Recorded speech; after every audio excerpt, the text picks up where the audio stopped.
Fighters and clerics may not seem like they go together, but in 5e, I think just how well these two classes work together will surprise you.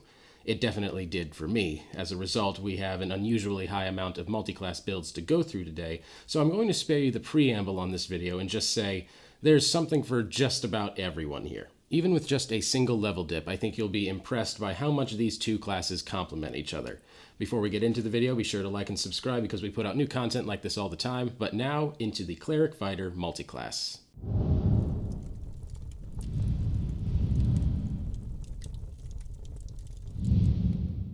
Fighter and Cleric are debatably the most versatile core classes in 5e, and by combining them, you have what is possibly the widest range of options available.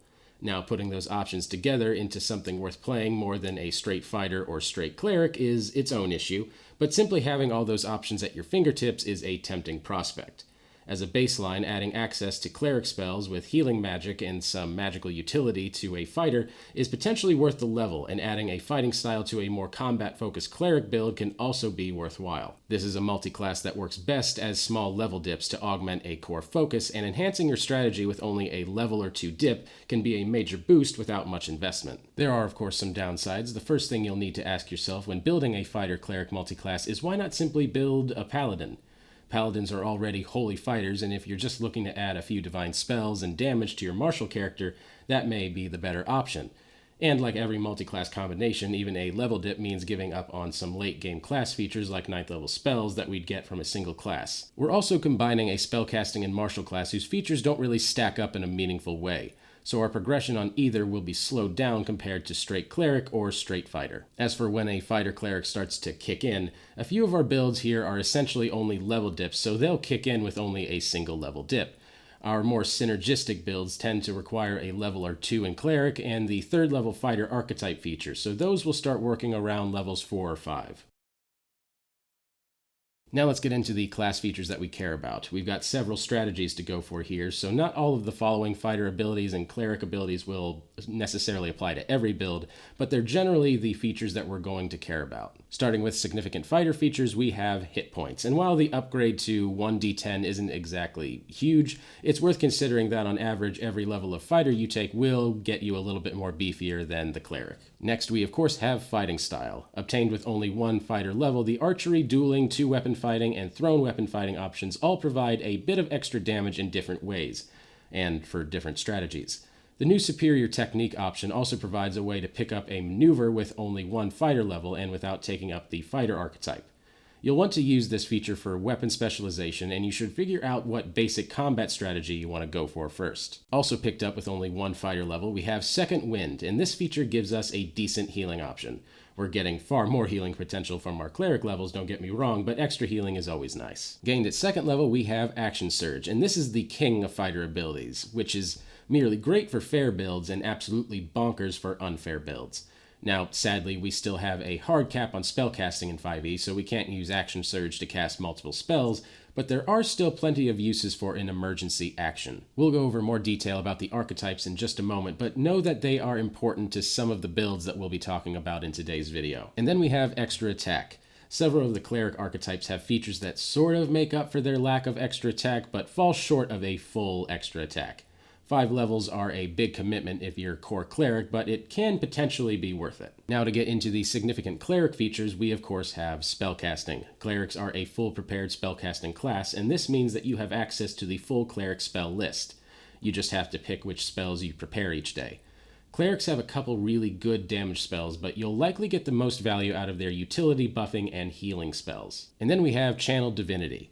Clerics get a special divine resource in their uses of Channeled Divinity. You first gain this feature with your second cleric level, and you get one of these uses of Channeled Divinity every short or long rest, and more uses at your 6th cleric level. The base use of your Channeled Divinity is Turn Undead, which is unsurprisingly only useful if you're running into undead monsters. All the cleric archetypes, however, provide us with much more interesting uses of our Channeled Divinity power.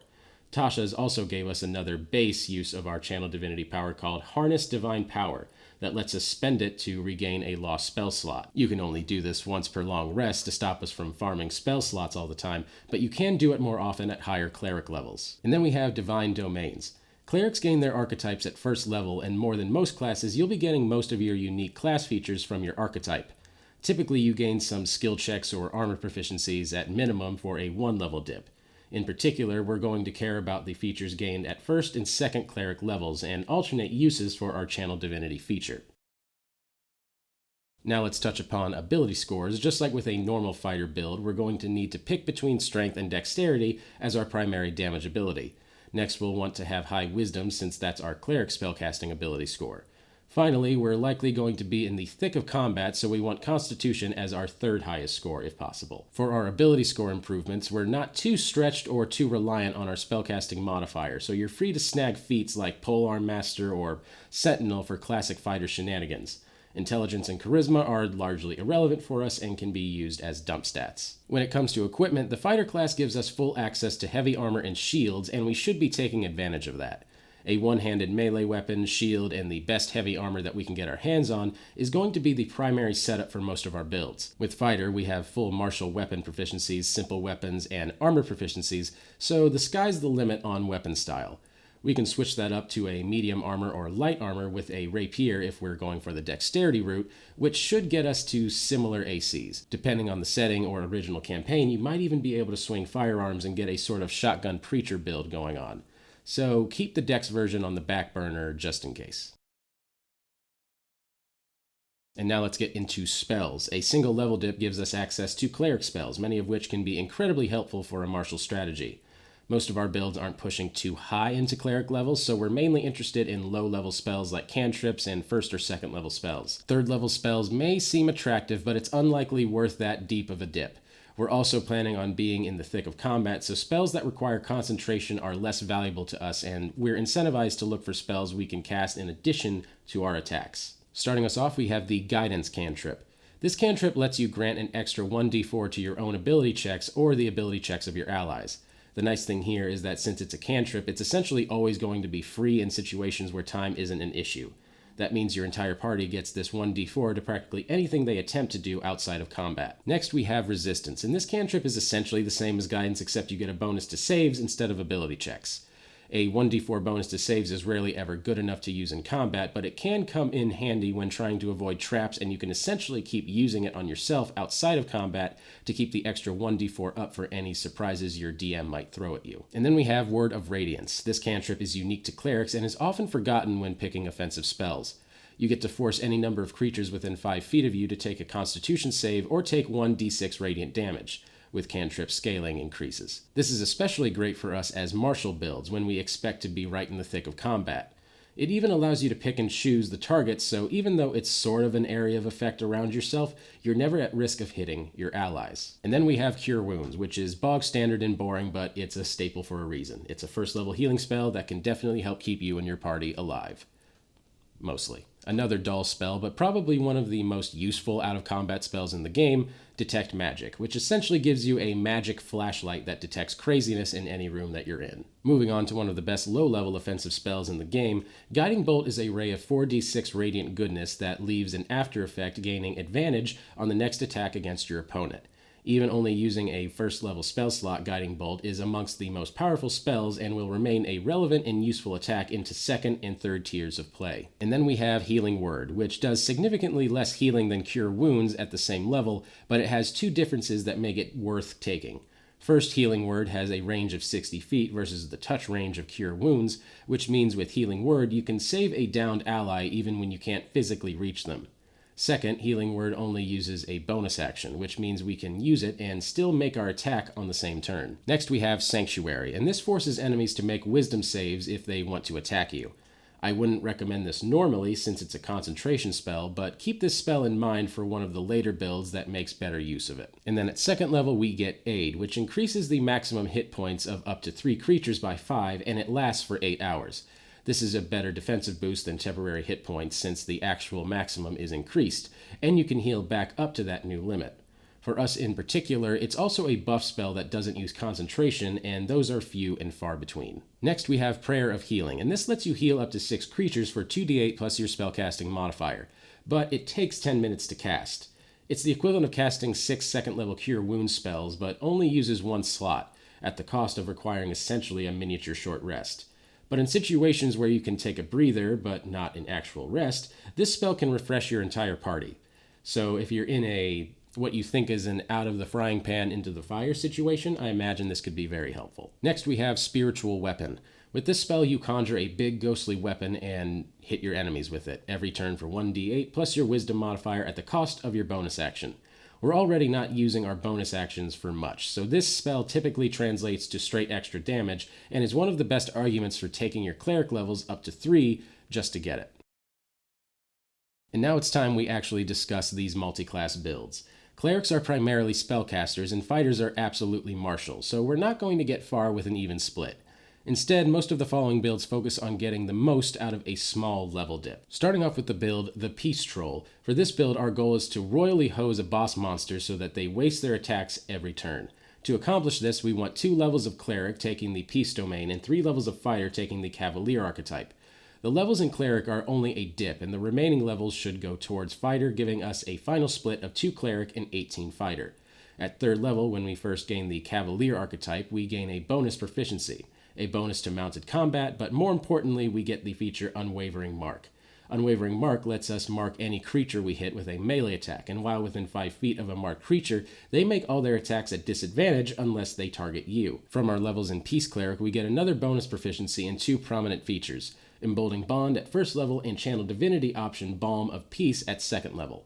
Emboldening Bond works essentially like a super version of the Guidance spell, letting us grant ourselves and some of our allies an extra 1d4 on all their attack rolls, ability checks, and saving throws for 10 minutes. Balm of Peace gives us an odd sort of dash movement that doesn't provoke attacks of opportunity, but every one of our allies that we run past as we do so heals 2d6 wisdom hit points. So how do we do this?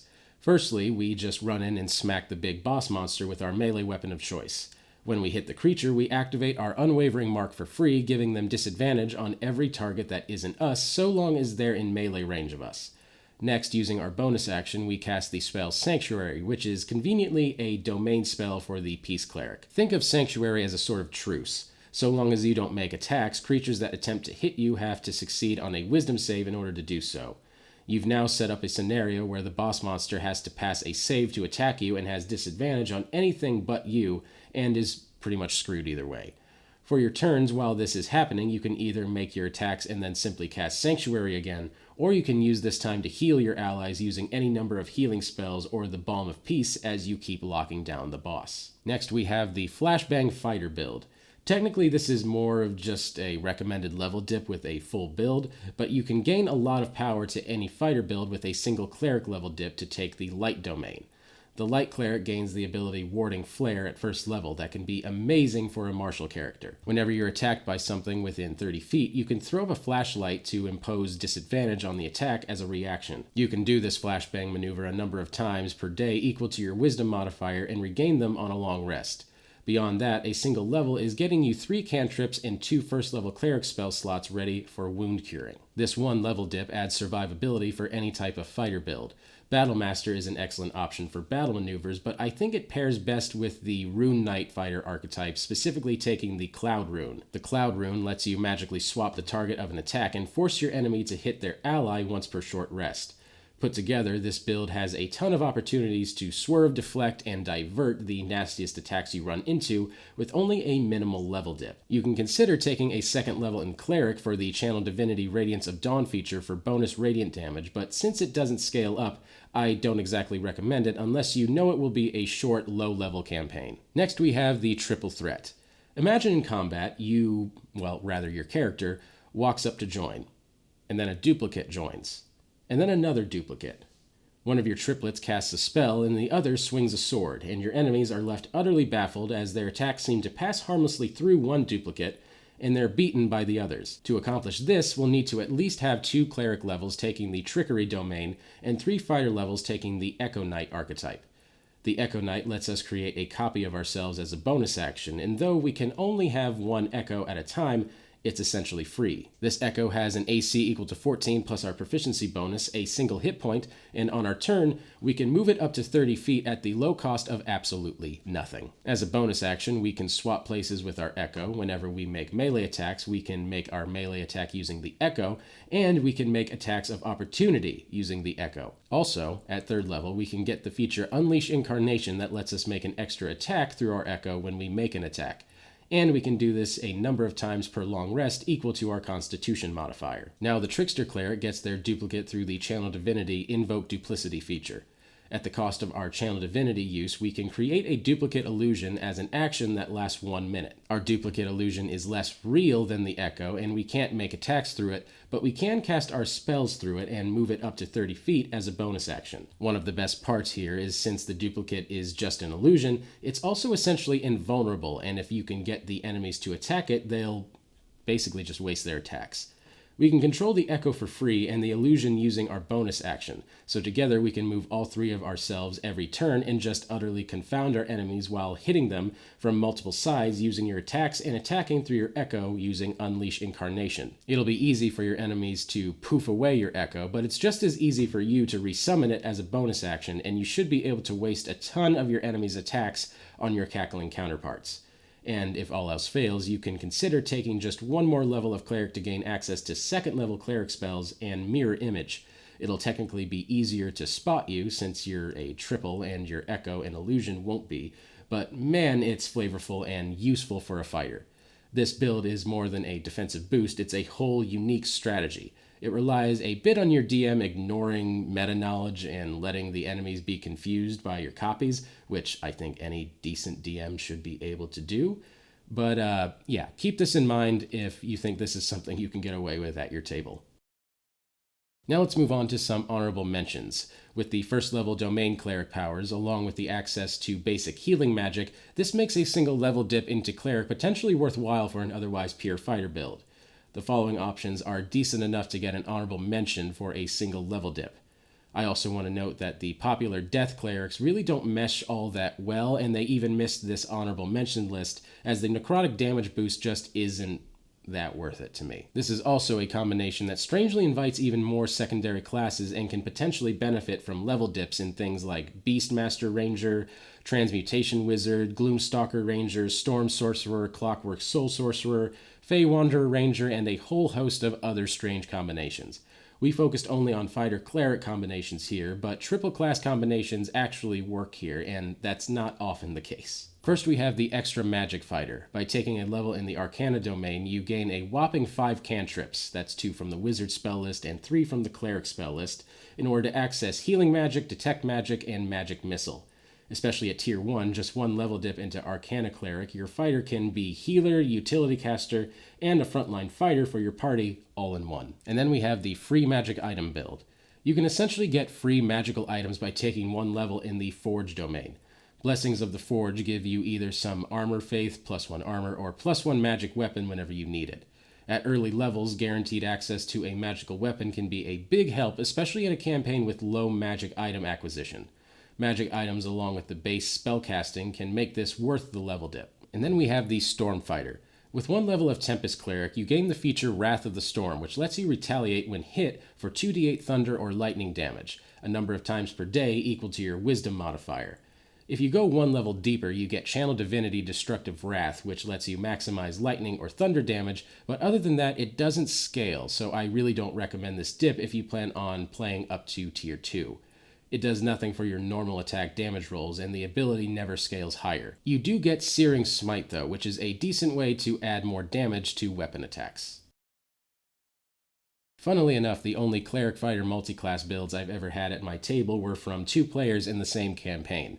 And I could tell by the time that they took their level dips into their respective multiclass builds, it was about level 10 or 12, I think, when they did it. And it was purely so they could just have a little bit more versatility on the battlefield. We were in a group of 6 or 7 people, so the threats I threw at them were either really numerous or really big.